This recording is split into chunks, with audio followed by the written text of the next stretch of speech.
What's up? Is that me? Yes, sir. How you doing? So, I don't know.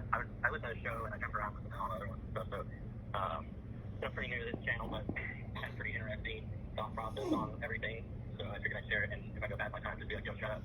But if I go past my time and you got any more questions, hit me up for sure. So, anyway, I grew up in Colorado and I moved to North Lake Tahoe to the town of Truckee 7 years ago now. And I lived in Truckee for 6 years and actually lived about 15 minutes from Boca and Crawford, just right up the road from that. And I used to ride dirt bikes all over there on those roads. Big show. So I know that area pretty well. And I barely recognized her face. And they were talking about the tea shop and stuff like that. So I found that. But you said you I don't know. I don't know. Well, because she worked in like a tea shop, which I had nothing to do. So I mean, the first thing I want to say, because a lot of people seems like people are kind of like coming up with all this crazy stuff, is like that town is super small. Like, it's like your cliche small town. Like, everyone knows everyone. And, you know, stuff gets around pretty quick. So, just keep that in mind, I guess, is really what I want to say on that. And I have so many thoughts on it, but the other thing I had to say is, like, I grew up going, you know, when I was a younger shithead, I'd go out to campgrounds and drink with my friends underage. And, like, there was never any time where every single person bounced that fast, you know? Like, half the people stayed there. Like, I fall asleep in the bed of my truck, you know? Like, it's super weird that every single person just left. So... That is, you talking about like the 12:30 time? Yeah, like the yeah. called fanatic. Like, dude, like, there would be people just chilling. If there's a fire or whatever, like... Right, while at the same time, or this massive accidents. Yeah. So, I thought that was interesting. And drunk kids, especially... like, from my experience, they end up in, like, the water. You know, they go down, they're like, let's go jump in the water, let's take off our shirt, whatever, right. You know? And I'm just saying it because I witnessed that kind of stuff firsthand. So the only thing I was thinking on everything is I thought that was weird. And, you know, how no one wants to talk. When I lived there, you know, I was a part of a church there, and I witnessed a lot of, you know, these kids. A lot of these kids are really good kids. But there's also a lot of kids there that their parents just literally let them do whatever. Like, those type of kids that'll never move out. There's mass amounts of drugs everywhere because people are super bored. So it's not really surprising that she was super ham-jangled like people are saying she was, but I don't know, that last caller was saying, like, oh, it was probably her first time, and no, like, those 16-year-old girls were kind of, I mean, I'm 35, and I have 4 kids, and I was straight up scared of those young kids up there. I was like, these kids are on a whole different level. It's different compared to when I was. Yeah. And you know, they have nice houses, stuff like that. So that was just kind of, I could go on and on about my experience up there for sure. So on the road, like the whole, have you been out to this area before, the Prosser campground?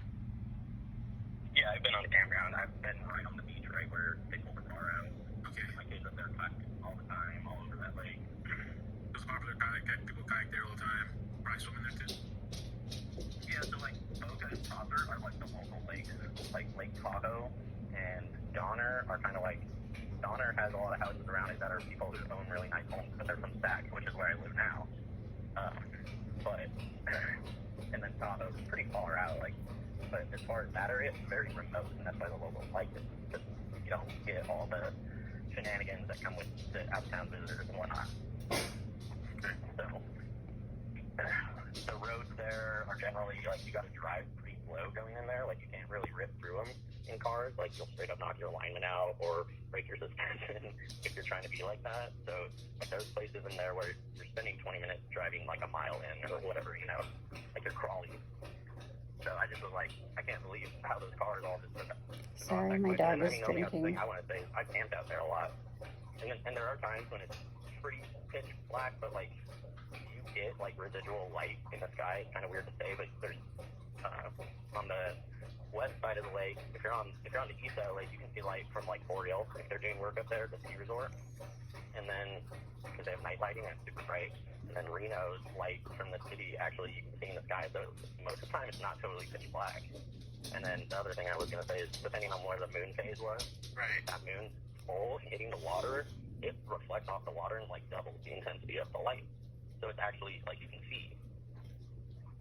So, I don't know. I didn't really buy the whole thing that, you know, unless you was straight up black or something, how she could, she's a mountain girl that lived up there. She knew that area.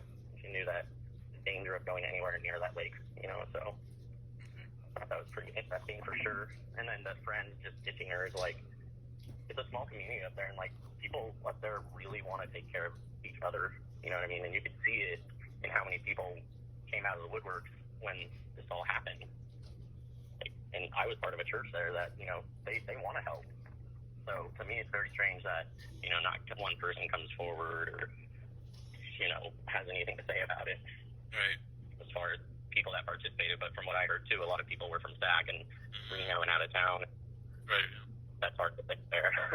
It's just like, my friends and me, I would never like to leave a friend if we were doing drugs, especially like what they're talking about. Like, dude, that's messed up. Like, you're pretty much giving a death sentence if you leave someone up there that's messed up on drugs.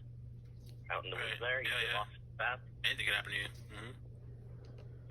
There's bears up there, and right now the bears are starting to get kind of. I didn't know that. Yeah, I had a ranch up there. We were chasing bears away constantly, especially as this time of year comes around because it's getting colder at night. So it kind of like triggers their instincts to forage to get fat because winters come pretty early there.